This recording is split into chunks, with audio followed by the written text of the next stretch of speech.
at the national level interested how to the learning or education respond to those kind of social economic environmental change. It's not only the Korean or Asian problem, but also the European and United States.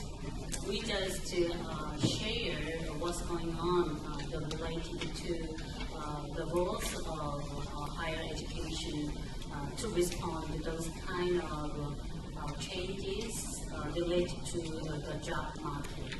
We just invite 3 presenters from international organization and United Kingdom and United States.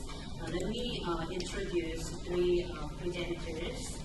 Just besides with me is the president of SUNY, Empire State College, Dr. Merodie Hancock. And the second is the Dr. Vivien Jones, who is the Vice President for Student Education at the University of Leeds, England. And the last one is Dr. Wang from UNESCO, Hancock. As we've gone through, we had the baby boom that came out of World War II, then we had the baby boom echo as the baby boomers' babies came through college. Now we're seeing a falling down again, so we have fewer traditional age college students coming out in the next 5 years. So the Empire State College Challenge. We've been challenged to create an opportunity for students who do not take a traditional college pathway. We need to lower the cost to the student and to the state of New York. We need to make sure that our education provides immediate and long-term professional value. We need accessibility regardless of time and location. We try to balance tradition with innovation. We're fortunate that we were set up to be innovative. Our faculty, our mentors, they work very, very closely with the students. We have traditional full-time faculty, but they work one-on-one with our students quite a bit. We do a tremendous amount of prior learning assessment. Far more difficult than that. It takes quite a bit of documentation, quite a bit of assessing. However, if you have a 30-year-old student who has been quite interested in history and has read numerous history books, gone to various field trips around different historical relevant locations, maybe done reenactments, that person certainly has more understanding of that perspective of history, say U.S. history, than they would in an entry-level history class. So if they can prove that learning, we're willing to give them the credit for that rather than having them retake it just to say they took it in a class. We use a variety of delivery options. We have our traditional online classes, which about maybe 40 to 50% of our students like to take. We have traditional classroom classes, as you would think about. We have small group studies. We serve just over 19,000 students each year. We have nearly 75,000 alums. We have about 50% of our students take advantage of prior learning. They bring in an average of 23 credits, and I should say our average student is 35. So it's hard for a 20-year-old to bring in much in college-level prior learning, but for a 35-year-old, they've done a fair amount of college-level learning throughout their life. That saves the average student almost $6,000 in obtaining their college degree. And what I'm going to be saying in the few minutes that I have this afternoon is that although we are facing lots of changing, largely a changing environment into which students are entering, both at university and beyond, there are certain things too that remain, I think, common to a sense of what higher education is about. And you will see that some of the principles that I'm going to be talking about resonate very clearly with some of the things that Merodie was saying. So I want to talk about 3 areas which seem to be key when we're thinking about lifelong learning: relevance, flexibility, and community. Relevance, because we must be sure that what we are offering to our adult learners is relevant to their needs. Both the needs as they are felt in their complicated lives, as we've already heard, and also the needs as we try and prepare them to go out into this complex world, this globalised world, confidently, along with their bright, confident 18-year-old co-students.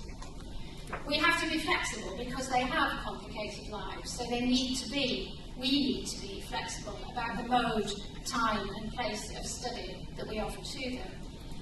And we have to think about the community of learning that we offer to adult learners, many of whom are much less confident, as I've already suggested, but aware of the opportunity to do distance learning. But one of the points I want to make here is the importance of face-to-face work. Education, it seems to me, is fundamentally about human beings interacting with each other, sparking off each other, and getting ideas from each other. And that is most readily done when people come together in groups to talk to each other. That can be done quite effectively across the internet, but the complementarity of internet availability and face-to-face education is something I think is very important, and certainly something we emphasise at Leeds. Lifelong learning concept is very simple. It's just one need us to have a holistic approach to learning. And since the introduction of modern education system, we saw the whole system has been separated into different levels and types of education institutions under different departments within the ministry. And all these kind of different levels and types of education, they are not working together, even within the ministry. Which means, actually, they are not connected. And they are not connected under the principle of lifelong learning, to not only targeting school leavers, but also to serve adult learners, to provide continuing and professional development programs. It also applies to university curriculum and the pedagogy also to promote lifelong learning. We need to develop a kind of flexible entry and exit points for adult learners, and we should also need to make more use of technology in the delivery of programs like MOOCs, blended learning, and open educational resources. Blended learning is also very important. We need to encourage, professors to make more use of technology. And in the case of Australia, actually, in many of the universities, a program, maybe 70% was delivered online, and 30% was delivered in the conventional classroom settings. This is really very revolutionary, and also I think it's also very important to make more use of MOOCs to benefit more students, even adult learners. University professors are sometimes not that quick in adapting themselves to the new needs of the society. And I think the mentality needs to be changed also. And I think the professors are not the only owner of the university, because you are publicly financed. You are paid by the tuition fee. There are a lot of other stakeholders. So this kind of mentality should be changed, and also university culture in favor of lifelong learning. So I think this is also very important that we need to encourage more capacity building in the program development, pedagogical innovation, and also the more use of ICT.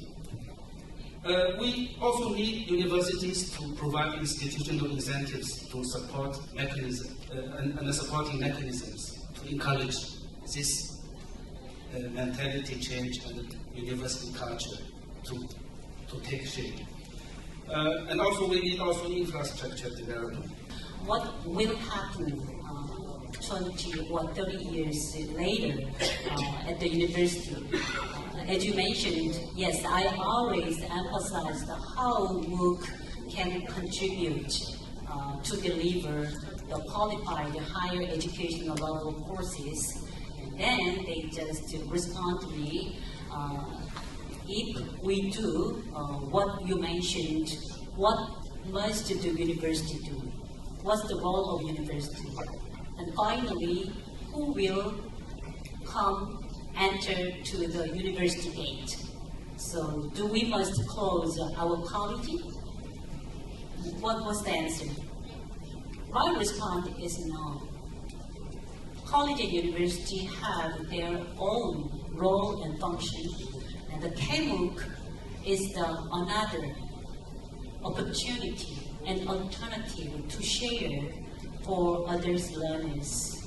Just approach to the qualified university level courses because the education is not an individual priority. It's for the public. So education and learning, qualified courses must be treated public goods instead of individual property. So we can use the MOOC, KMOOC courses as textbook. The KMOOC consisted of frame-based, 2 minutes or 3 minutes frame-based. So anybody, it doesn't matter what's their age or what's their level of school systems, they can use the frame of KMOOC contents as a textbook. That's my answer. And that's what we can imagine the future, the figure of the university and colleges. Nobody deny we must keep our learning until our death. If we agree this kind of assumption, we have to think about how learning and educational opportunity share with the people, especially disadvantaged, who cannot take fully their accessibility. That's our task. It's not in our domestic issues, it must be shared out of countries at the international level. I really appreciate all 3 presenters and audience. We are very good discussions, and it must be shared with others. Thank you for your participation. Why don't you give a big clap?